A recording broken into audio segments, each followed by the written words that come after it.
to get you a little bit into the mood, let's start with our normal cheers. This time, of course, it's a completely different alphabet, just like, well, not just like Armenia, it's totally different from the Armenian alphabet.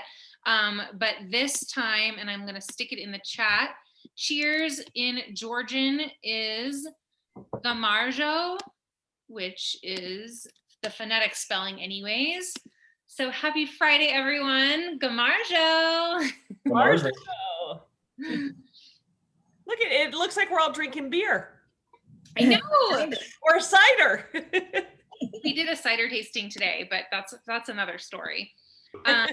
So Georgia, some fun facts about Georgia for everyone. Georgians don't actually call themselves Georgians. They call their country, and apologize in advance, all of the pronunciations are just trash from my part, so I apologize. But Georgians call their country Sakartvelvo, and that comes from, it'll break down, I'm not going to go into detail because it's pretty detailed, but comes from a couple of different parts that make a whole as their country. The Georgian language is used nowhere else on earth, so if you want to learn to speak Georgian, you're going to have to go there, just like Italy. It is home to one of Europe's oldest cities, and that city's name is Kutaisi, which is in the west part of the country and is today one of the oldest continuously inhabited cities in the world, which is fantastic. And then to answer our favorite question, how old is old? We keep thinking that each country that we move forward to is the oldest wine producing country, but Georgia takes the cake at 8,000 years. They have been producing wine. Last time in Armenia, we were talking about 6,000-year-old winemaking traditions. Georgia wins. I can't answer for Hungary. We'll talk about that in 2 weeks. But this orange wine, and of course, we're going to dive way deep into it. But orange wine is bringing us to the very beginning of our winemaking traditions anyways. So yeah, Georgians have been said to have started producing wine in their own special way, which we will delve into lots momentarily. The schedule for this evening, Allison is going to take us on our usual trip around Georgia and talk just a little bit about the country itself. I will speak directly about the specific wineries, and Mike will finish us off with the food pairings and the wine tasting notes as well. And as always, please interrupt us, talk over us, tell us your thoughts, your opinions, and we're really happy you're here. So happy Friday. So it is debatable. Yes, Georgia has been making wine for 8,000 years, and it might be the oldest winemaking region on earth. You know, it is a debate with what Armenia has uncovered in their land, but archaeologists have found evidence that the earliest known production of wine took place 8,000 years ago in Europe, in what is now called Georgia. And of course, other notable historical mentions come from Armenia and Greece. So, you know, they can all duke it out, but that we are in the old world here. So Georgians have a tremendous sense of pride, not least in their wines and wine culture. And they firmly believe that their land is the birthplace of wine, and they see wine as a metaphor of their own blood. So you can find references and allusions to wine in Georgian culture, their song, legend, literature, religion, and art. The country has 8,000 years of wine culture and winemaking history, but at the same time, it's a really young, remarkably young country, and they're in a hurry. So very little about Georgian wine is known here in the United States. And in fact, many Americans don't even know that Georgia is a country, because when you say Georgia, they think of the state. And don't know that Georgia is a country, you probably don't know it is a wine producing country. So we have a lot to learn about Georgian wine. And the challenge that Georgia has been facing, this is not just a challenge for us here tonight, but a challenge that the Georgians have had is, how do you take an insulated culture and make it another sphere of the wine world? Because they have their own place, and there is a place for Georgian wines in the wine universe, but we're trying to figure what that is, and that's what they're trying to figure out. So despite the 8,000 vintages that have been producing wine, the industry has been affected, like our previous countries we visited, by the history of the country. Since the Middle Ages, Georgia has been invaded by other countries, and that is a lot of invasions. So every time a new invasion came in, the vines were ripped out. And each time the families would save some of the vines and plant them in their backyards, propagating them. And like happened with our Armenian friends and our Slovenian friends and our Croatian friends, and you'll find out our Hungarian friends, the Soviets came in. And when the Soviets came in, historic plantings were pulled up for the production of cheap factory wines. Lots of bulk junk. And they restricted Georgia to only grow 2 grapes, Rkatsiteli and Saparevi, which we have tonight. And they also made them make it sweet for the Russian market. So the Russians destroyed the old world of wine by making mass-produced factory cheap wines that were sweet. Yes. Our favorite. Our favorite. So Civil War happened, and then there was a Russian embargo on all Georgian wine from 2006 to 2013, which further stalled the migration to quality production. Georgia actually lost 96% of their export market following their war with Russia in 2008. And since the Russian ban on Georgian wine has been lifted, Russia remains still Georgia's top customer in volume, though not in value. And Ukraine, Poland, Kazakhstan, and China are also dominant markets. And they really want to make the US a dominant market. So we're really lucky that individuals had held on to their vines and produced really hyper artisanal wines in their homes, not for commercial use. And, you know, out of the wreckage of the hulking Soviet wine factories, a very sophisticated modern set of wineries has emerged. And there's been a great interest as well as growth. So a handful in 1997 grew to 400 wineries in 2016. That's in 20 years. And then exploded to over 1,300 wineries in 2019, which is, if you do the math, they grew by 400% in 20 years and then grew by like almost 1,000% in 4 years. But of these, 300 of the wineries export their wines, and more of them are trying to jump on the bandwagon.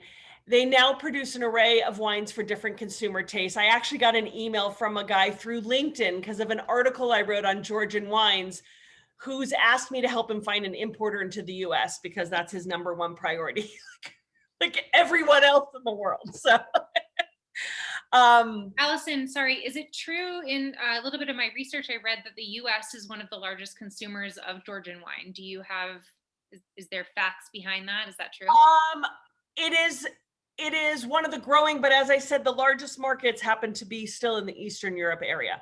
Okay. The largest importers of their wine. So there's a skewed proportion of small producers to large producers. There are no mid-sized producers in Georgia. Most of the wineries make 2,000 to 3,000 bottles a year. And remember, when we talk about European wine, they tend to talk in bottles. We tend to talk in cases. So got you, Allison. Yeah, please. That's 167 cases. If you're doing 2,000 bottles, that's 167 cases a year. In a 12-pack, right? Correct. Yeah. And so then there are approximately 8 producers that make 7 million bottles per year.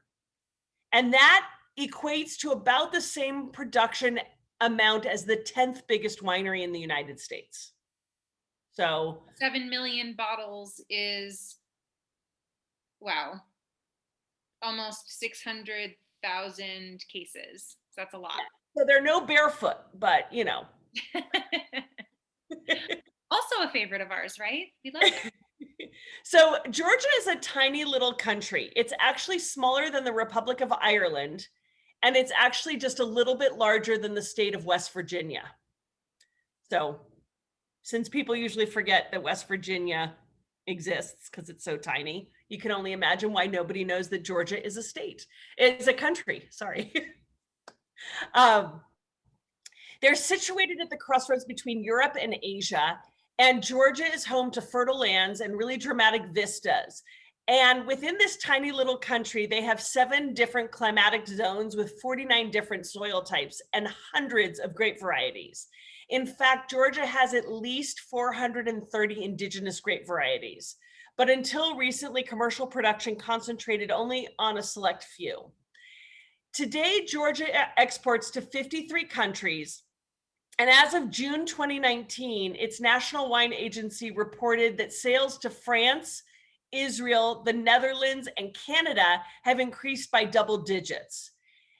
The US, one of Georgia's strategic markets, saw imports for the first 6 months of 2019 increase by over 88% than those in 2018. But it's really kind of hard to know what happened with 2020 because it threw everyone off. So in order to, true about West Virginia. I just saw that. What was the joke? The joke, what do you call a row of people from West Virginia? A full set of teeth. Oh. Sorry, really bad. West Virginia, not Virginia. Anyway. We're on this call, Allison, so I think you're pretty safe. No, there are 3 Virginians sitting right up there at the corner.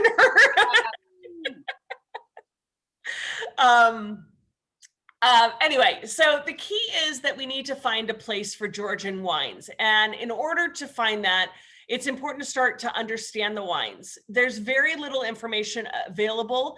And so it's important to understand wines in the context of the legacy of the country. I think giving context to any region, any winery, any winemaker, always gives us a better understanding of what we're drinking. But I think that this is where you start when you want to, Mike and I were talking about this earlier, when you want to delve into orange wines, you start here in Georgia, and then you start to understand what wackadoodle winemakers around the world are trying to do with, 6-month macerations and crazy oxidized stuff. This is really where it comes from and the inspiration. So Georgia as a country is a predominantly white wine culture, and the variance in these white wines is very diverse. The hallmark is that the white wines stay in contact with their skins, stalks, and pips for months and further ferment in huge clay amphora, or they call quivery. Mike has listened to one of those translation things a lot of time for a long time. All day long I was like trying to get these, but quavery. I was filming some videos before about cava, and I've been listening to videos on how to pronounce, Macabeo and Xarello, so I kind of forgot about Georgian wine. But anyway, say it again, Mike. Quavery.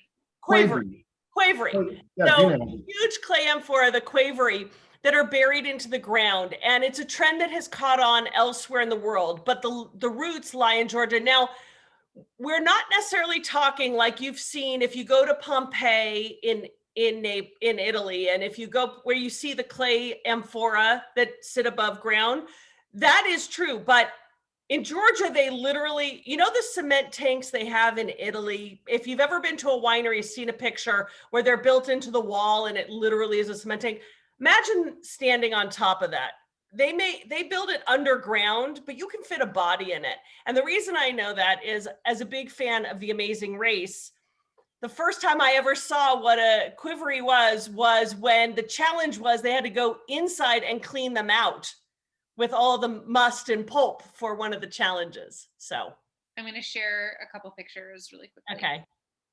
So this is what they look like above ground. Are you seeing it? Uh-huh. Okay, and then when they are buried, here's a couple of different options. There's one that seems like a really structured spot. And then there's also, this is like how far you kind of actually have to space them out. So yeah. So gravity fed is very natural, you know, I mean, they were doing gravity fed before anyone else. So anyway, quivery are the large egg-shaped clay vessels, sometimes large enough to carry 3,000 liters in volume. So 3,000 liters in volume is bigger than the picture that Gina pulled up. They facilitate a natural fermentation with native yeast from the air in contact with the skins and stems and everything that's in there. And then the skin contact allows the white grape juice to take on characteristics of first an amber color over the course of the process, and it results in rich and structured tannic wines, not something you typically expect in a white wine. Basically, the same method for making red wines is used for the whites. And, you know, if you really think about it, when you have a red wine and you take a red grape and you squeeze it, the juice is white. So red wines get all their color from the skins. So why not stick a white grape in with its skins, and now you get an amber wine. No matter the color, the vessels are sealed and buried in the ground. And the Georgia's traditional quivery method was declared part of the intangible cultural heritage of humanity by UNESCO in 2013. And so it's in the midst of a major renaissance. The way that Georgia makes wine and the use of quivery, Georgia is home to artisan winemakers carrying on the most venerable and sophisticated tradition of natural winemaking in the world. This is the essence of natural winemaking. But do note that Georgian natural winemaking does not guarantee an absence of flaws, because winemaking without additives and preservatives is a process fraught with dangers, and in keeping the natural process undisturbed requires a great deal of skill and sensitivity on the part of the winemaker. So not all wine succeeds in this respect. So just because they say it doesn't mean it's great. I will share a side note, since most of you, if not all of you, were part of our natural clean wine, blah, blah, blah debate many weeks ago. Natural wine has been a level of frustration for its lack of definition, as has organic needed to pare down. However, I thought I'd share something that I found, which is that until now, the lack of a formal certification process has been a point of confusion and a threat of fraud for the consumer, hence our conversation. And in March 2020, 3 of France's regulatory agencies adopted an official charter certifying wines produced according to the natural method. So wines that are bearing the Vin Méthode Nature certification must be made from handpicked grapes grown on certified organic vines.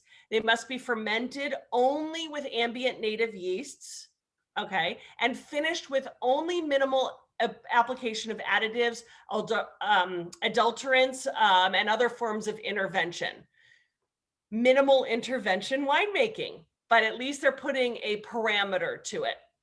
And the adoption of natural wine certification is coming on the heels of the formation of the Union for the Defense of Natural Wines, which is a French lobbying organization formed to advance the interests of natural winemakers in the midst of recent setbacks for the industry.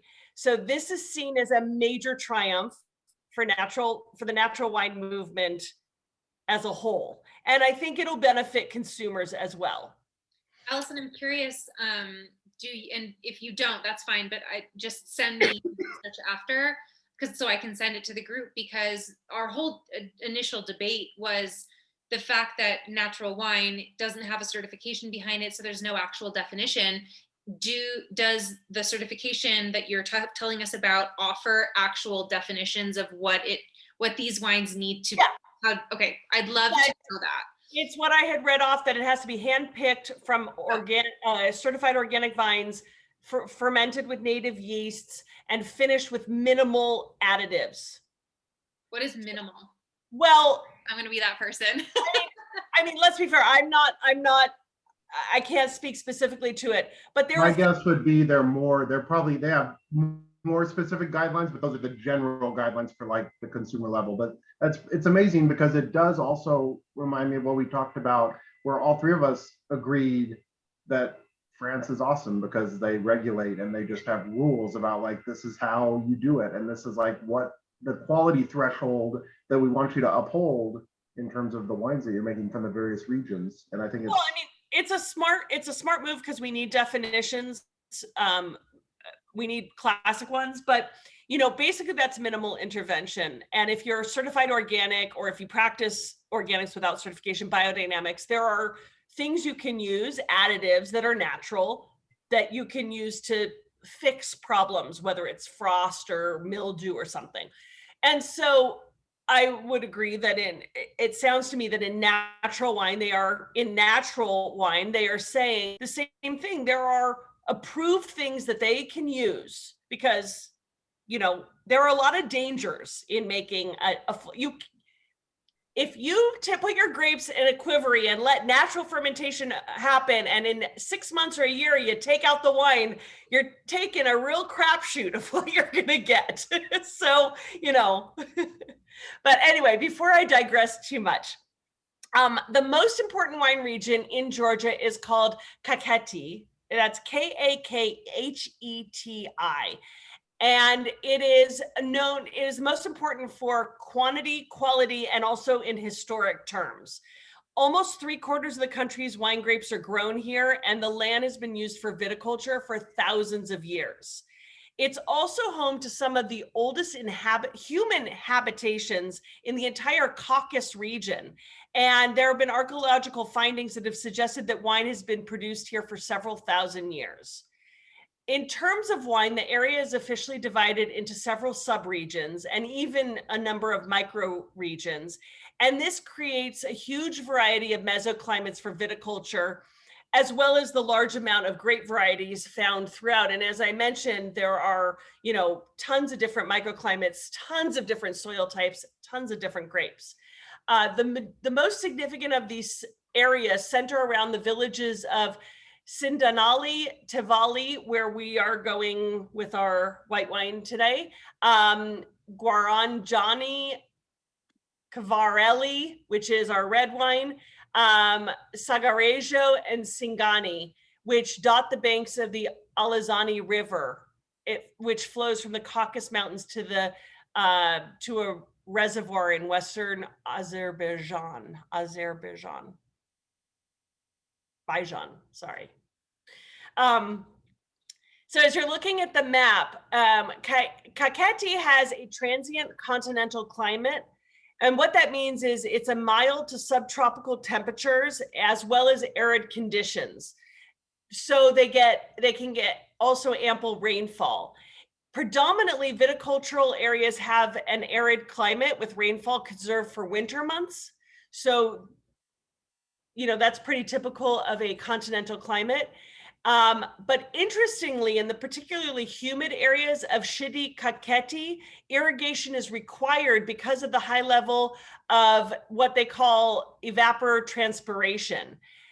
And the nutrient poor soils here are something of a trademark because it was something that Georgian vignerons as far back as 6000 BC started to come across, and they formally gave it a name, the terroir.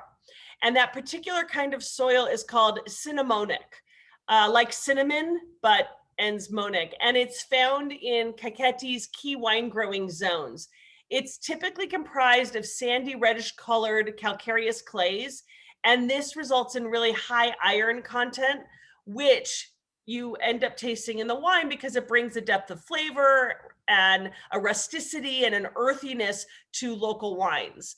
And this type of soil occurs in the drier regions where organic matter decays rapidly and does not give you a lot of topsoil. And this motivates the vines to dig deep in the soil for looking for nutrients. and they tend to form a really strong root system without being deprived of water. And so these cinnamonic soils are found in various locations around the Black Sea, in Georgia, but also in certain viticultural areas of Bulgaria. So maybe one day we'll add Bulgaria to our old wines, but not yet. So wines producing the traditional Caucasian methods of extended skin contact and no filtration. And just to kind of wrap up, the principal grape varieties in Kakheti's the red wines are Saparevi and Cabernet Sauvignon, which has sort of given a balance between East and West, between tradition and modern, Georgia and France. And then Saparevi being the local indigenous grape. I will hold off on my 2 words about Saparevi when we jump to that wine, but the white counterparts are mostly from Rkatsiteli and Mtsvane grapes. So the last thing I will add is that Rkatsiteli is the most widely planted white grape in Georgia, especially on the east side of the country. And Mtsvane, which means green, is one of the varieties that has been continuously cultivated for 24 centuries. Amazing. So that's awesome. Also so old. So I am going to take over, but I wanted to just take a quick step back. So you guys got all that amazing background, but what the hell is orange wine? I think that's important to actually just break down very basically. Why does it taste the way it does? Why is it orange or this amber color? Why does it feel different in my mouth than a normal white wine does? I'd like to pose an opposite wine suggestion, and that's rosé. So we're very familiar with rosé. You can make a rosé from any red grape variety you'd like. Basically, the juice is pressed off in the same way that you would make a white wine. So you're pressing the juice off the skin and then fermenting the juice itself.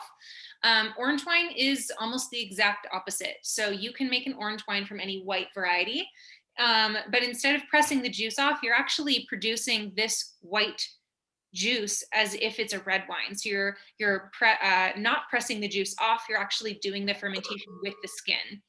And so with any white variety, white grape varieties range in color on the outside from like lime green to anywhere to like a beautiful golden kind of orangey color. So of course the color of the skin is going to dictate what actually your glass looks like. And then of course how long it's actually sitting on the skin, because as I think we all know by this point, the color of the wine, the finished product, comes from what the skin, the seeds and the stems, if you're doing a little bit of whole cluster fermentation, ends up looking like. So if you have a darker skin, you're going to have a darker wine if you're fermenting it with the juice itself. So we all mentioned already, it looks like we're drinking cider or beer. This wine, and I'll go into a little bit more about this specific wine in just a minute, but this wine is a very great introductory orange wine. I've been in love with orange wine for the last number of years. I used to work for a very low intervention winemaker in Los Olivos called Soul Miner, and they were the first people to introduce me to orange wine. But this is a really fantastic intro Georgian wine. I have had some real funky orange wines where they've been sitting on the skins for months and months and months and months. But this is just 1 month. So this is a great little soft touch. Of course, the longer it sits on the skins, the more tannic it's going to feel. You're going to get a little bit more of that kind of like roughness on your tongue. But I'll let Mike go into the actual tasting notes of this momentarily. But a little bit about, go ahead. Just add, I mean, you have to think about that in the old world, they pick the grapes and they put them in the quivery. And this is what happened. This is where amber wine came from. And they tend in Georgia to use the term amber more than orange. Yes, yeah. And so you'll see that a lot. If you look at Georgian orange wine, you really won't see orange wine. You'll see amber wine. These winemakers, and I'm just already embarrassed about how I'm going to pronounce this, but it's Georgian and his son. So it's a family owned the winemaking process. His name is Timur. And it's a really cool dichotomy between Taimur's youth and his excitement for all of the newer methods of winemaking, paired with Goji's expertise and his more solidification in more of the stricter traditions of Georgian winemaking. So they're a really great pair. They, of course, make these. The Dila-O label that we're drinking from tonight is a side label of a much larger winery, and that's called Orgo, which is a small winery located in eastern Georgia in the Kakheti growing region, which we've already mentioned. That's that green growing region. And that is definitely where there a lot of the really important kind of structure of the traditional Georgian winemaking happens. Of course, with the newer winemakers such as Taimur, he's bringing in a lot of the more European style. So that's really cool to kind of see that creep in to the Georgian winemaking. The barrel regimen, sustainably grown, low intervention. It's 100% fermented in the Qvevri and with indigenous yeast. And like Allison said, it's a 50-50 blend of the Rkatsiteli-Mtsvane with 1 month of skin contact. And what I thought was really cool about the Kakheti region is that the extremes of the weather are actually kind of unusual for the different climate regions that we've discussed in the past. So instead of these long, consistent weather patterns with a diurnal shift, meaning hot in the daytime, cool, very cool in the evening, it's actually more steady than that. So the summers are pretty short and sunny, and the winters are very mild and for the most part frost free. So that's makes for a very easy growing season. So that's why I believe that a lot of, you said 450 indigenous varieties. About that, yeah. Yeah, it's just very simple to be growing wine there. And as many wine websites have said, it's optimal for winemaking, which actually kind of comes in contrast with a lot of what we've learned, where it's important to allow the grapes to struggle to make more of a potent grape itself. But I don't know, I think this is pretty good. Mike, what do you feel about the tasting notes? I think it's really good. I think it's, to me, I was having the same experience as you, Gina, with drinking this amber wine after having had many, quite a few bottles of really intense orange wine that are very tannic, very grippy. And I was saying to Allison, almost austere, yeah, lacking fruit. Fruit is definitely not the first thing that comes to mind when I think of really intense, wild orange wine. But this is just like orange wine light or something. It just kind of like skirts the road between orange and white wine. So I love that about it. To me, on the nose, there's lots of pit fruit, kind of honeyed and also dried pit fruit like peaches, nectarines, apricot, dried apricot, and things like that. As it opens up in the air, like mine's getting to like pretty warm to room temp here, like in the 70s or something. It's almost got some interesting sort of yeasty sourdough sort of things going on that are kind of hard to put my finger on. All said, it's a complex nose. And I think the more you kind of dive into it and drink it with friends or whatnot, you would think of all sorts of different things going on. I think burnt orange peel is something that we were getting on the nose and on the palate earlier when Allison and I were tasting it before the as well as some floral notes that come out. It's I think that Mike and I have been talking about this. If you have had a bad experience with orange wine, or if you've not had them, one of my biggest bones of contention with the orange wine category, and Jerry knows after a dining experience we had, if you don't know about the wines, it is wrong of any of us who like them to thrust them onto a novice wine drinker. And it's actually pretty obnoxious. And the reason I say that is, I kind of feel like if you really want to appreciate the weirdness of wine, you have to understand the foundation of wine. It's the same thing I remember years ago I'm a traditionally trained musician. I grew up in a home of classical classic professional musicians. I've been learning classical music my whole life. Skiing. I was put on 2 skis as a child. I know how to do that. I'm all for learning to snowboard. I'm all for learning, you know, but you have to understand how to read music. You have to understand, you know, the foundation, so you adapt. So I remember going to a concert once on a date to a modern was a loose term. They deconstructed the instruments, and it was a cacophony of hell. I had such a headache after it. And you know, if that was the first experience someone had to music, they would hate music. So it's the same thing. The first time you had a wine was an orange wine that was oxidized with like no fruit notes at all, that was weird and almost like drinking kombucha. You'd be like, I don't like wine. I mean, generally, I don't like wine. But if you can taste this and you say, wow, it's got a pretty nose, but it's got more texture and more body and more weight than maybe a Sauvignon Blanc. I think that's how you get someone to understand what skin contact does before you take them out into left field and leave them hanging. I agree. I think this is a beginner's orange wine, but it's not a beginner wine. Like right. it's like you were saying, you had introduced your friend to Riesling before, and I think that would be a perfect segue into this, would be a dry Cabernet. And then as they start to experience that and get that sort of beautiful balance of fruit and high acid, then they'd be more open to something like this. That said, if I was, you know, wanted to introduce a friend who was super into sour beer or something to wine, then this orange wine might be the perfect gateway because they would relate to that. But I think all said, someone who doesn't understand wine or spirits might be confused by a really off, like crazy, funky orange wine. I love them, but they can sometimes be a little too deliberate and bizarre. Kind of like that concert that you went to.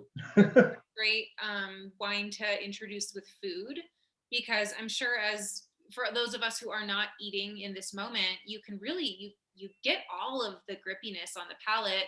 And again, for those of you who are seeking out kind of more of an odd or unique or interesting wine experience, that's fascinating.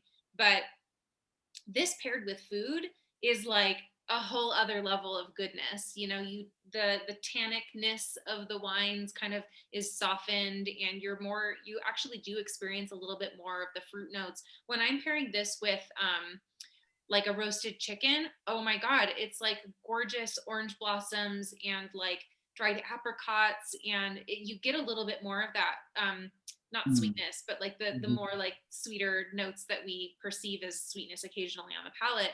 And it's just a whole other experience. So I'd love to know for everyone who has had an orange wine before, is there a specific food pairing or experience that you've had with not just this orange wine, but maybe another one that you've had that just kind of like blew your mind in terms of pairing? Or is this a wine that has changed your mind to amber and orange wines? Okay, yeah.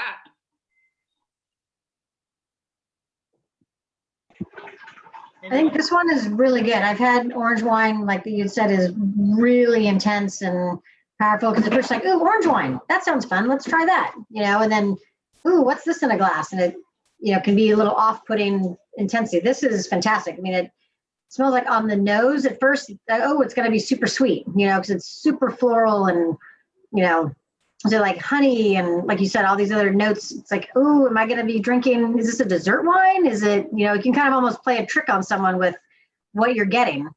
Yeah. And then you try, it's like, wow, it's, you know, it's dry, but still has layers of flavor. Really good. Absolutely. Yeah, I agree I'm curious, completely. by a show That's of my hands- experience of it. Oh, sorry, Mike. No, I agree. Great points. I'm curious who, by a show of hands, has had orange wine before tonight? Most of us. Okay. Yeah, I mean, it really became very trendy in the last couple of years. Like, I'm sure even if you haven't had it, you've probably heard of it before and you've just kind of avoided it on a menu because you're like, I don't know, it looks scary. But I'm glad that we've all had it now, and it's definitely, it's an experiential wine. I think it really kind of takes you on more of a journey than just a plain old soft blanc. Yeah, I mean, They also, you have people that will market it as not an orange wine. They'll be like, it's a skin contact, Pinot Gris or whatever. I'm like, it's orange. yeah, but I think that I've noticed more winemakers, not just the Georgians, using the term amber over orange. And I think it's the same. I think that it comes out of the same way how orange has been misused, the way natural or certain terms that people who called themselves natural antagonized others that really focused on I'm minimal intervention or I'm low intervention. And amber is sort of that, like Or I'm a Allison, it could be for marketing purposes. Like when I went to New Zealand years ago, I bought a bottle of pineapple wine. This was like 40 million years ago.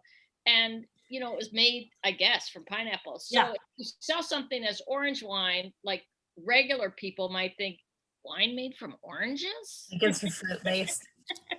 Well, that's a great point. That is a very good point. Yeah, it hits a niche, but I think that this is not just a great wine to introduce you to amber wine. This is just a beautiful wine. It like you said, Stacy, and as Mike described, all those aromatics, and then the texture on the palate is what's so exciting. It's got acidity but tannin, and it lingers. And I'm dreaming of roasted chicken now, Gina, because of what you said. So a couple pairings I came up with were a little more probably complex and may or may not succeed, but they were like to pair fermented things with it, like fermented vegetables. Like I read about pairing it with bibimbap, with kimchi, the Korean dish, which has a lot of fermented vegetables and stuff going on, and rice and meat. To me, that would be really interesting pairing potentially. And the other was to pair with Ethiopian food, because the injera bread is that fermented teff flour bread that you eat with your hands, and it's so like kind of has that sourdough flavor to it. I think that would be really curious to try, like a vegetarian platter of Ethiopian food. Yeah, I think in my I can't remember what I was pairing it with, but in the email that I sent out to everyone, the tagine, I mean, I know you can make tagines with anything and everything, but you could very easily make like a kind of like spring vegetable tagine with this. And then I think I actually did pair it with the red, the specific recipe that I included. But I mean, it's just so many different directions that you could go with all kinds of vegetables with the orange wine anyways. Yeah, if when you're out looking for amber or orange wines, whether Georgian or domestic or from anywhere in the world, I mean, remember the same thing with Georgian. It's not a guarantee that it's a sound wine. There's a lot of risk involved in making a natural wine. So there's a Patrick Kaminsky, who writes for the LA Times, the wine critic, had gone to Georgia with Taylor Parsons, who's a former wine director here in Los Angeles, who now consults and things like that.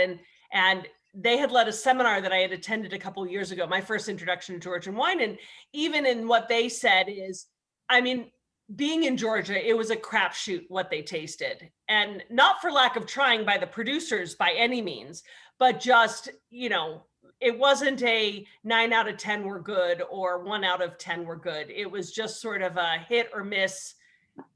Consistency was not always there. And that's a challenge they have with it. So not to go over this too much, but Stacey had asked for the story. Basically, if you're ever described as a natural wine as barnyardy, that's not a descriptor you want for a wine. And we had gone to Night Market in Venice Beach, 2 locations known for their natural wine list. And when you have spicy Asian food and you don't have a single Riesling on your wine list, I know that you don't know what you're doing and that all you are about trends. So that was their first fatal mistake. And when your 2 white wines, one of them was a blend with Falangina, and it was described to me as barnyardy. And I was like, I can take a barnyardy red wine, maybe like a Barolo, but don't give me barnyardy white or orange. Like that's a no-no. Sounds like it's just not the coming out descriptor. and saying, here's a flawed wine. Yeah, exactly. Yeah. So For a Falangina, that would be bizarre. yeah. So you know, this just proves to you can still have floral or fragrant aromas. You don't have to strip the wine of its fruit. I think what you were saying about consistency being not necessarily there in terms of Georgian wine, that's why I think for consumers, it just makes, I mean, for me included, it just makes so much sense to like always get to know like who are the importers I like, look at the back of the bottle, and then start to take notes like, oh, okay, consistently I'm liking the bottles that these people are bringing in, you know, and then also who you shop from, the stores, like, oh, I know that Gina traditionally like has, because those are the people that vet whether the wine comes into the country or not. They're the people who are vetting like whether it comes into their store or not. And some stores or restaurants are just going to be like, yeah, whatever. But some are going to be really quality control and have a good palate. Have the palate that's the same as yours, I think, is what you're looking for. Someone who has the same idea of what makes a good wine. To some people, a Barnyardy Falangina might be pretty damn cool. Actually, I mean, I'm kind of there. But after Allison's review, I'm not going to seek it out. Well, I will, I'm going to jump us over with my one comment about our next grape, because we're moving to red wine. And again, as I said before, Georgia is predominantly a white wine culture and is mostly what they grew. But when it comes to red wine, Saparevi is the big red grape. It is a high tannin wine, and it means to dye, D-Y-E, you know, like color wise.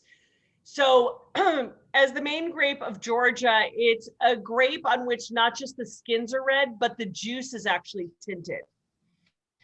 Hence the name Saparevi, which means to dye, which I know that sounds so terrible when you're saying it, but to dye.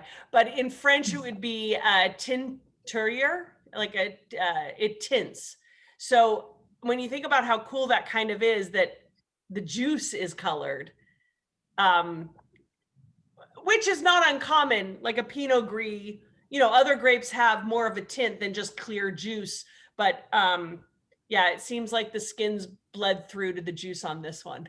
So this is, yeah, I mean, you're saying that it's not that uncommon, but it is pretty rare compared to a lot of the other grapes. I wish I had, you know what, I'll find one. I'm going to do a quick little search while Allison's still talking. Oh no, I'm finished. It's your turn to talk about the producer. I'll find it later then. But it is actually really cool to do a comparative. If you have grapes in your fridge right now, I encourage you to go and like literally just cut one in half, because even with a red grape variety, the majority of the time, the flesh itself on the inside is not just like white or invisible or clear, but it's actually just a little bit, it's lighter. But like Allison was saying, this is actually, it's dark. It's just as dark on the inside, the flesh, as the skin is on the outside. So it is kind of a trip to see that if you're just eating like table grapes and most of the grape varieties that we're cultivating for winemaking in existence today. So this is very cool. And that's also one of the really interesting parts about this variety, because while it is dark on the inside, heavier tannins on the outside, it is a very light grape than what you would kind of experience for such a heavy, dark grape variety. So without insulting this wine, because that's not my intention, but this to me is kind of the perfect like pizza wine. It's got that like kind of nice, vibrant, and I'm not gonna talk about tasting notes, that's Mike's job, but I got really excited. So this is my normal. I am very excited about the idea of pizza with this one. I feel like burgers in this wine would also be good. Yes. I would say it's got too much tannin to go with a pizza, because the tomato and tannin won't work, but a burger I could agree with. It very totally sophisticated wine talk here. I know. What would you pair? Burgers and pizza. We're classy, God damn it. Yeah. Damn, that's an incredible pairing with red wine. Are you sure? Yeah. There's a time and a place, and of course you could pair this with a very elegant steak as well. But anyways, that's next. A little bit more information about this specific wine itself. This has one of the largest winemaking teams I've ever seen advertised. Of course, in all wineries, there's, normally speaking, of course, there's the winemaker, maybe an assistant winemaker, and then, you know, the other cellar hands who assist with all the other stuff that the winemaker, him or herself, isn't wanting to do on the regular. This winery, the Teliani Valley, has a chief winemaker. His name is Mikhail Kalsday, and then 3 other winemakers, which is, their names are, they're all men, Besik Agynalvili, Kaka Khan, I'm so sad, Kandurashvili, and Kivad Georgievili. So that's a huge winemaking team. And I just think that that's important to note, because a lot of the times that could be seen as like too many cooks in the kitchen. Like there needs to be one person making the decisions to make an ultimate, like really concise, you know, winemaking strategy. But I will say that this is really fantastic. And I think that they're clearly a fantastic team. A little bit of history on the Taliani Valley Winery. They were originally founded in 1893. So this is a long tradition. It has not maintained the same family the entire time. It's a very large winemaking production. Founded in 1893, and then in 2004, the company partnered. So that's a large jump. So there's been a couple of families in between. But in 2004, the company partnered with the European Bank for reconstruction and development to update their facilities, building a new winery, and they did a lot to update their vineyard to bring it to the more, they keep calling it like European Georgian standards. So a lot more certifications and specific regulations for higher quality wine, which is great. And currently the vineyards of the Teliani Valley are cultivated in the lands of Alexander Kachavadze, and they continue the traditional winemaking techniques, but then also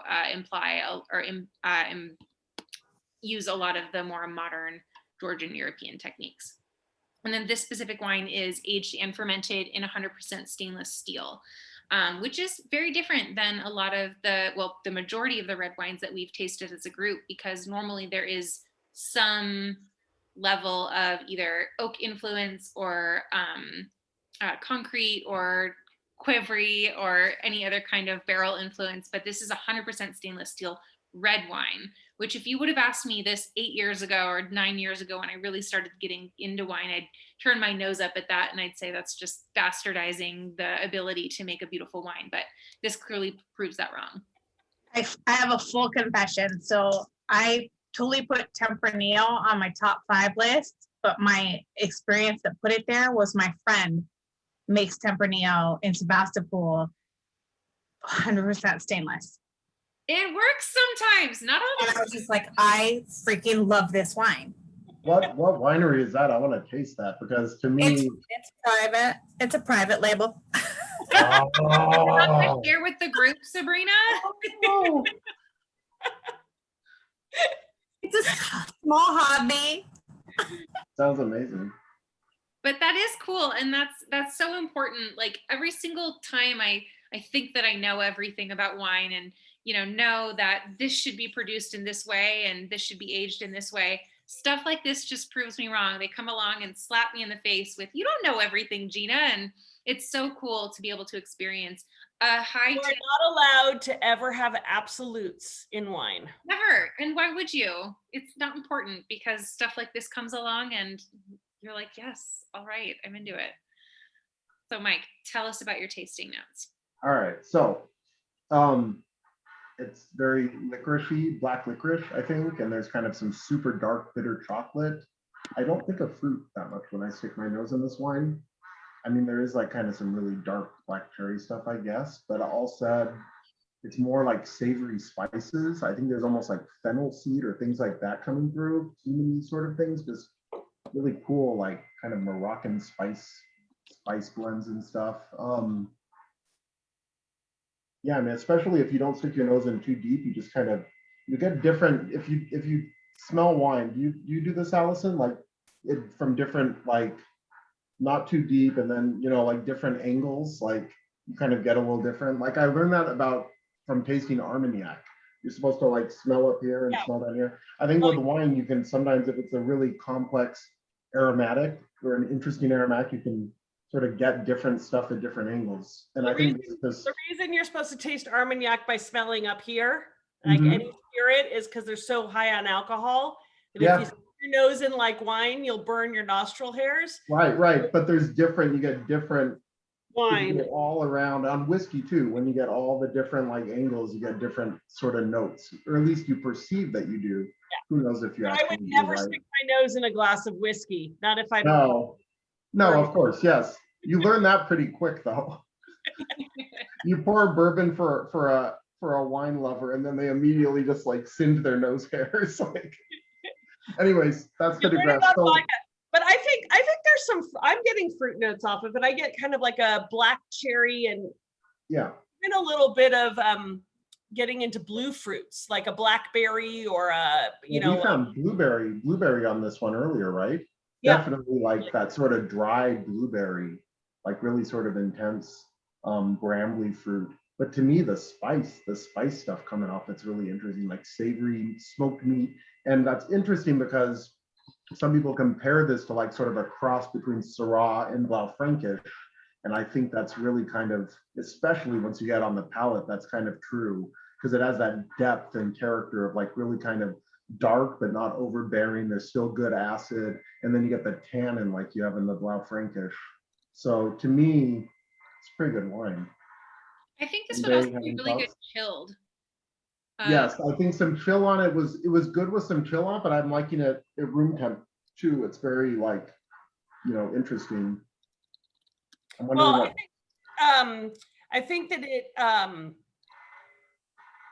to your point, Gina, it's got a really kind of dark and rich nose, like you expect something much bigger, and there's a real freshness on the palate that is a little surprising at first, and then just makes it kind of enjoyable. And it's got some grippy tannins. It's grippy. There's a lot you can do with this. I think it's definitely a versatile wine. Like, I could see chilling it down, drinking it on a warmer summer day. I could see, of course, not drinking it at room temperature if it's hot outside, because that's gross. But definitely at an appropriate temperature when it's colder outside with like a big hearty meal. Yeah, this has a surprisingly large amount of depth for a stainless steel aged wine. It's really cool. Never judge a book by its cover. Never ever, especially with wine. How is everyone else feeling about this? How Kathy Kathy and the Gays, that's self-titled. I'm just calling you out. How are you experiencing this with your wine or with your meal? We wondered when somebody would notice that we changed the name. So thanks, Gina. I'm really enjoying this one myself. Mm-hmm. I prefer this to the it's not that I didn't like the orange wine. It definitely paired better with food than standing on its own, in my opinion. I'm liking the red. That's just me. Mm-hmm. I like I'm waiting for the gays to comment. I'm enjoying it. I did just make the comment to Paul and Kathy that I wasn't getting as strong of a nose, but I also had to come to the realization that I also went to the dentist and the eye doctor today, so I have both dilated eyes and 5 fillings in my mouth. So I don't know if I'm the best judge of character in terms of wine character. But I'm curious. I mean, I think that's a really good point, Kathy. White wines that have a lot of texture, in general, wine is meant to go with food. There are very few wines that are meant to be just sipped. I mean, you can sip any wine you want, but wine is meant to go with food. So I think that when you have a wine with texture, like a wine like this, it is definitely a wine to go with food. Did you like it better with food because you thought that it changed with the food, or it just, like, what did you like better about the wine with food? Well, as we paired it with feta and olives together on a stick, like have feta and olive and then the white wine. And I don't know, it just brought out more flavor. Like I just had more of a mouthfeel to it. It just felt really... It balanced it. Yeah, it was really balanced.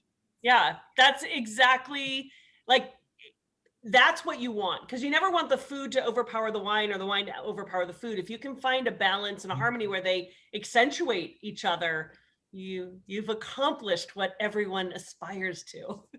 Yeah, I actually don't like olives, and I had an olive prior to having the wine, and I would characterize the olive as like paving the way for the wine because it gave me a buffer that smoothed out all of the texture and left everything that the wine had.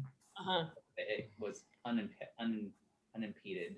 Wait, Yeah, what kind of olives were they? Green or black olives or what? Green. Green olives with a little pimento. Interesting.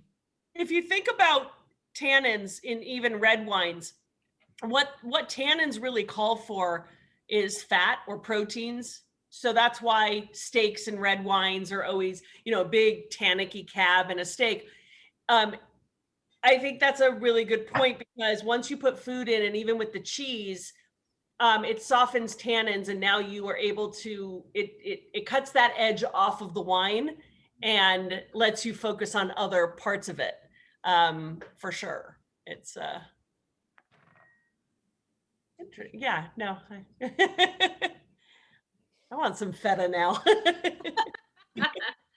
Dinner time, Allison. Did you order food this time? Yum! Here you go, Allison.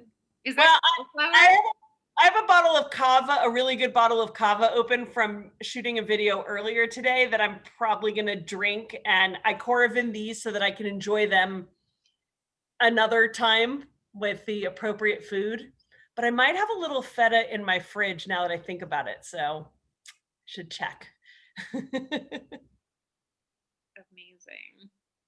I have some vegan feta in the fridge, so I'm gonna test that out. Don't ask me why. I just Is use that it. good? Look at Allison. Look at her. Just no chance. It's what I got. I'm not going to the store. I am curious. I've had a couple of different vegan cheeses. Is there a vegan cheese that anyone in this group has had that you really enjoy and continually go back to? Or is that just like silly and ridiculous? I don't think it's silly and ridiculous. I think nut cheeses can be awesome. There's some really like boutique-y, overpriced like vegan cheese store in like I want to say West Hollywood that I've had cheese from a couple times that a friend brought, and they were freaking amazing, like really good. So at the store, not so good. I've had a couple good ones at restaurants. I'm not gonna swap out my cheese, but when you were talking about not liking olives, it kind of reminded me the other night I went to dinner with a friend. Like it was so exciting to go out to dinner, sit on a patio, vaccinated, and they kept telling us that we had to have the chicken liver, which I don't like chicken liver. I've tried it. I just find that chicken liver tends to have an irony gritty aftertaste that I can't get past. But they convinced me that I had to try it. And I'll tell you why I like the chicken liver. It wasn't the honey that came with this very smooth liver. And it wasn't just the blackberries that were with it. It was that there was bacon fat in it. That made the chicken liver really good. So My mother used to make a chicken liver, and she put some sherry in it, and she would like measure it for the recipe. This is the way she always cooked with alcohol. She'd measure at what the recipe said, and she'd put it in, and then she'd go.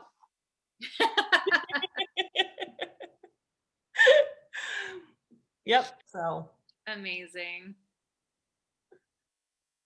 So Georgian wines are people. Is there more comments? No, go. Sabrina says, I like Miyoko's vegan cheeses. And on the other side of that, Bernadette says silly and ridiculous. So it's good. We've got the full scale of how we feel about vegan cheese. I think there's a time and a place for it. It also probably really pairs nicely with a lot of different vegetables. Nope, I agree with you, Kathy. There's no time and place for it. Happy gays know what they're talking about. We're gonna do a snack down. I want some recommendations. Maybe in the next one we'll send out like a curated cheese package and I'll take all the packaging off and confuse everyone about vegan cheese and real cheese. If you're lactose intolerant, I will accept it. But if it's just out of some, dairy is bad, then just shame on you. Cheese is good. not talking processed cheese. I'm talking good cheese, you know, The like good stuff. the good stuff. Well, I'm jazzed about next week, or not next week, but the week after.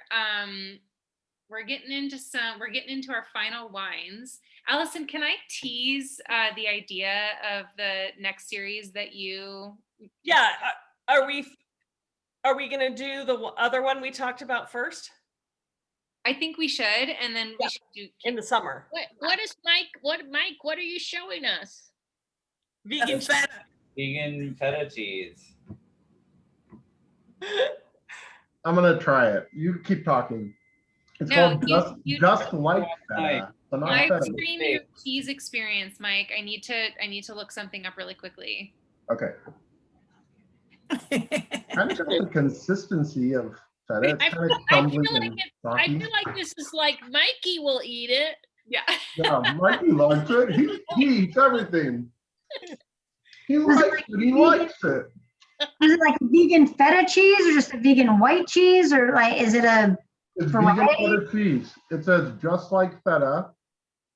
Free-form, dairy, soy, gluten, lactose, nuts, preservatives, free from. It doesn't have any of those things. It doesn't have nuts in it. Wow. What is it? It's kind of good. Tofu based? I think it's made of like coconut oil. It tastes kind of coconutty. Okay. Yeah, coconut oil, potato starch, salt. That's not. That's not even. It's like Velveeta cheese product. That's like feta, but that's not. A little Velveeta. It is kind of like that. And they probably I don't think made this it is really gonna pair that well. salty, and so they're like, oh, it's like feta. It's No. kind of good. It's kind of good in a salad. It's not very good for you if it has potato starch. I don't actually want to eat that. So I don't know if anyone else felt this way, but I almost, in both of these wines, I get a similar metallic flavor that lingers on my lips. Like it's still there. That's from the soil that Allison was talking about. You get a lot of, is it iron? That's the predominant mineral in the soil. Either that or Sabrina ate something earlier today that's lingering on her. No. I had lettuce cups with both of them. I definitely had a more leaning towards like with the lettuce cups and the white wine, I was like, it could have handled like a little bit of like a aioli sauce going on in there, like a citrus and spice. With the red wine, it was just like even. It was like I needed some more pizzazz. But the white wine actually made me crave like manchego and a pickled vegetable and, you know, just a charcuterie board Oh, I don't think I put them on. It's with all in the Virginia. orange wine. All in Virginia. Manchego right here. Yes. I would rather have manchego than this fake feta. It's not really very well. Although It if doesn't you're really do anything. aioli, I'm willing to get you manchego. I'll take manchego, I'll take feta, but I will not take fake feta or taste like feta or whatever it is.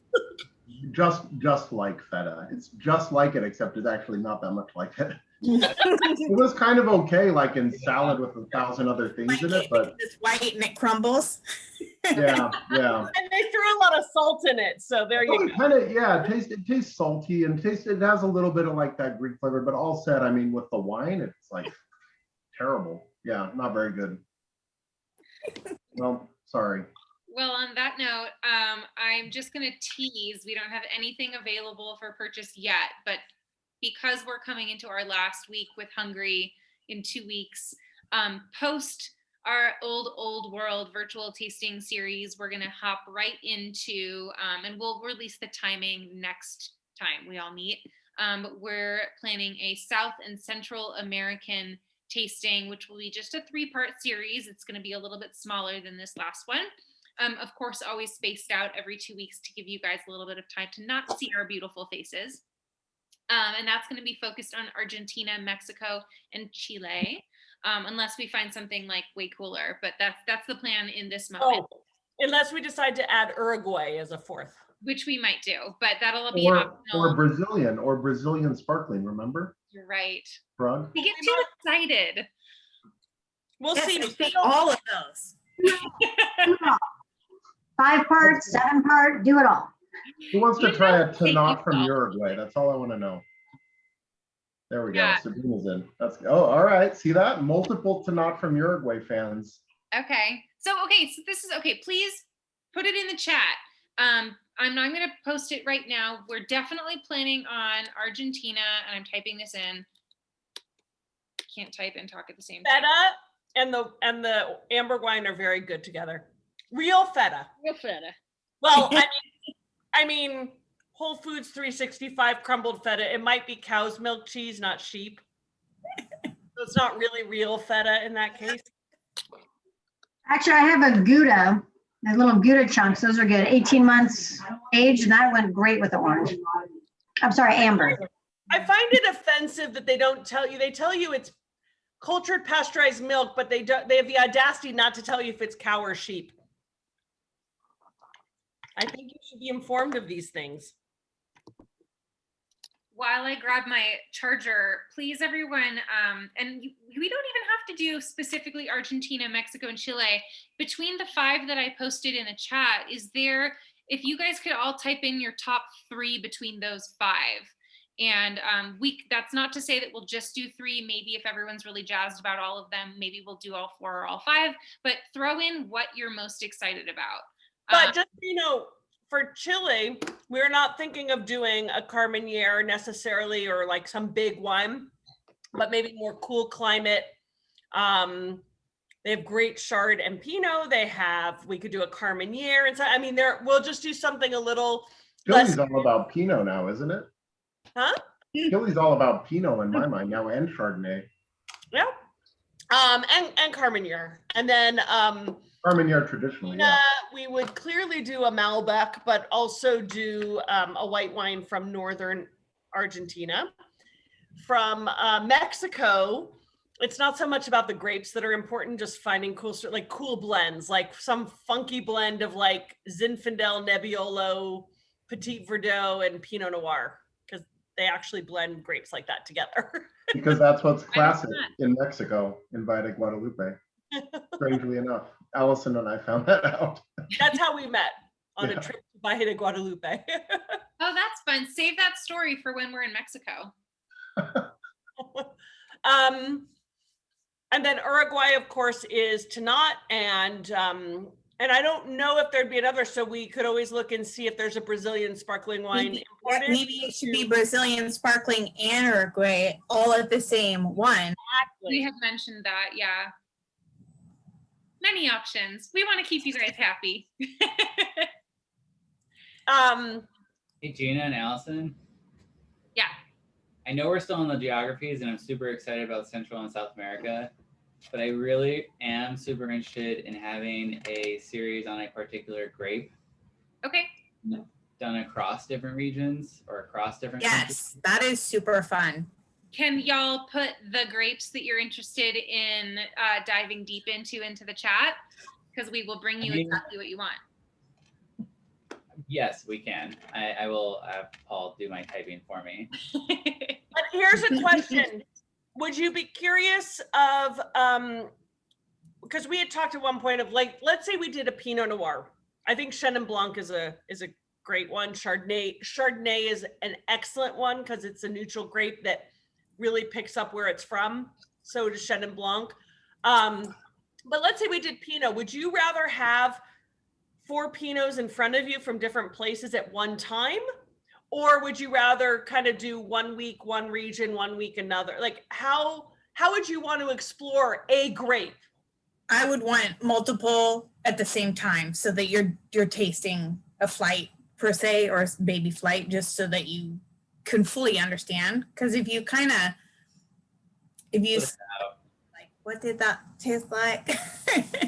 Yeah, that's a good point. Yeah. Burn at least 2 at a time. So maybe we do like a 3-part series or a 4-part series where 1 week we're focusing on Pinot, 1 week we're focusing on Chenin, or whatever we end up deciding to do. But there's at least 2 of the same variety at a time. We need 3 or 4 That's of a lot, variety. though. I did a Pinot tasting, like a West Coast region Pinot tasting. So it was like we had Oregon, California, South American, and you can taste the difference of like the same grape. I mean, depending on how you do it. But that was an interesting Yeah, the thing is that I mean, to taste Santa Rita Hills to Sonoma or Edna Valley from Oregon, I mean, each one is so.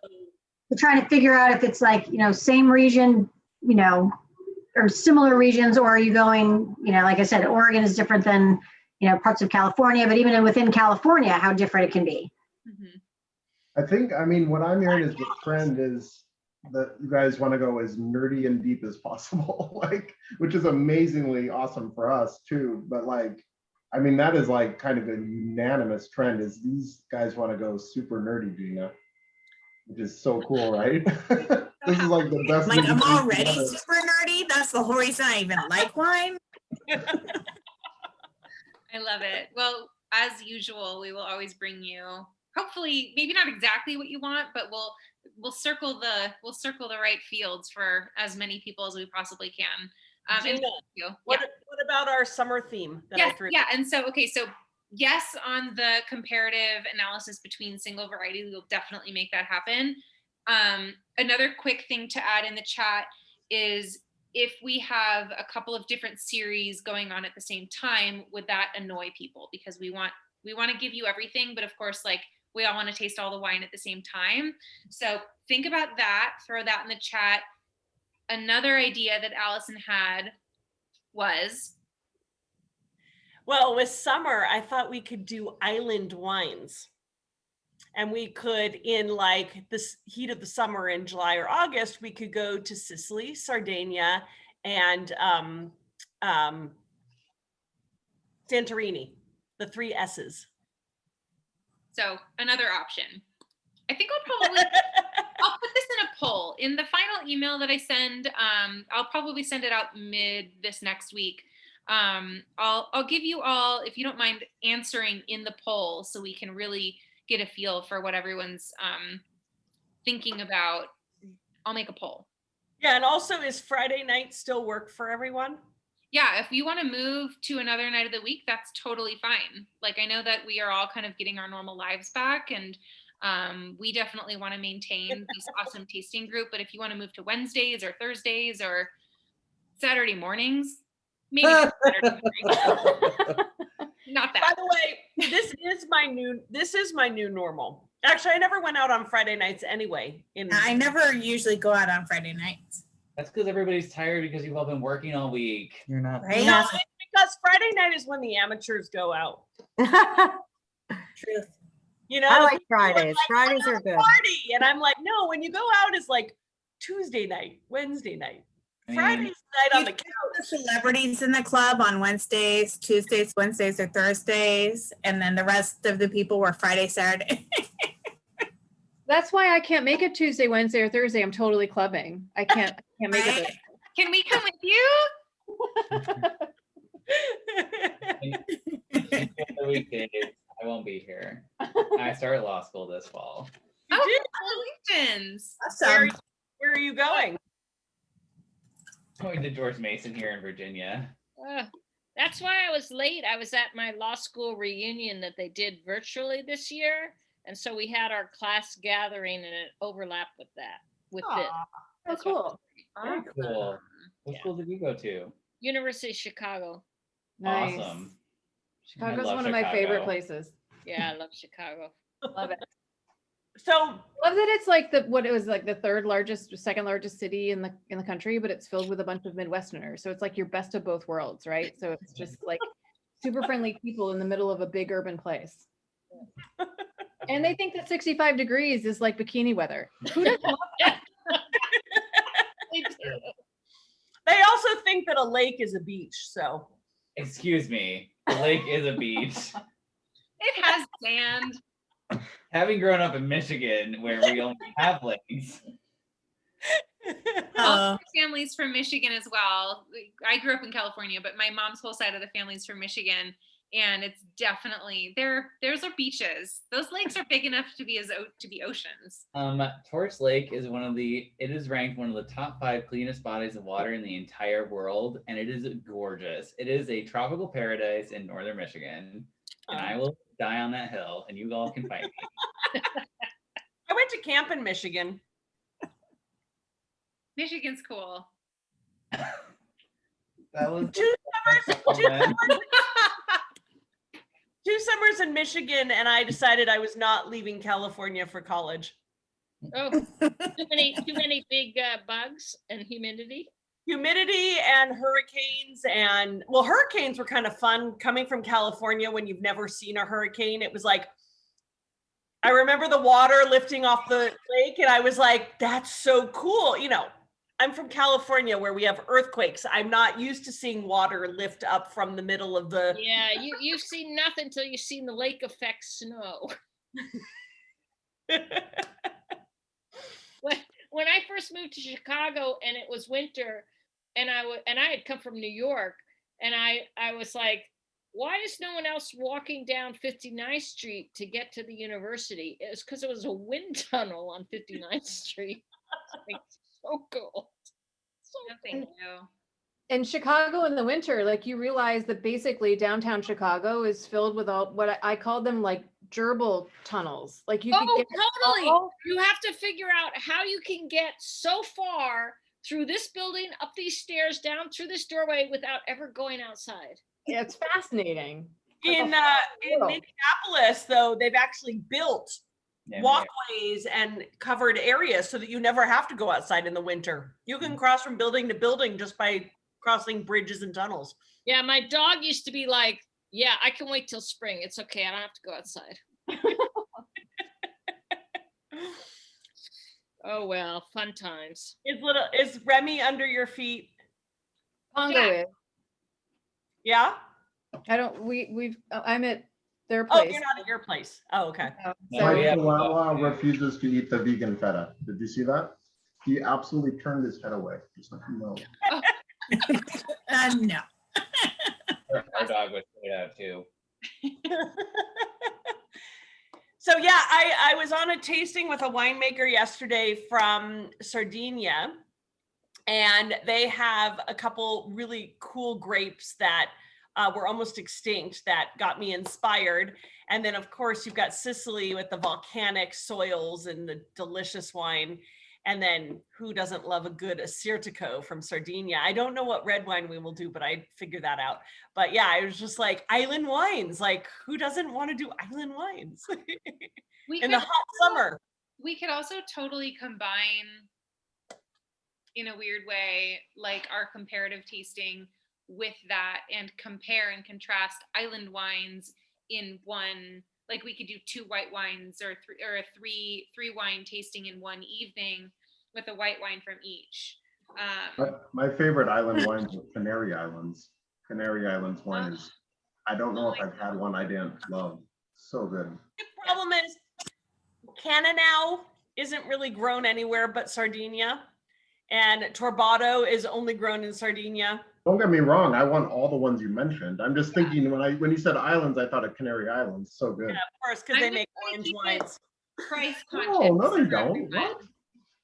They don't make orange wine there. I haven't had one at least. Oh, I have.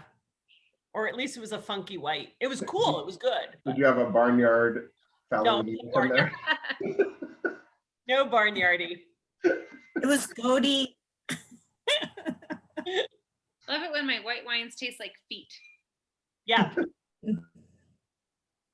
I have clean feet and I still don't want my wines to taste like feet. Fair enough. But yeah, so I mean, yeah. We have some All right, work. well, I'll come up with a bunch of poll questions, and if you are really in love with these tastings as much as we are, we hope that you answer the questions so we can give you exactly what you want. Because of course that's the goal.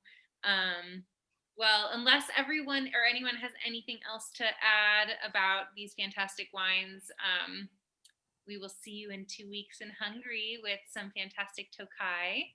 I'm hungry. From Hungary.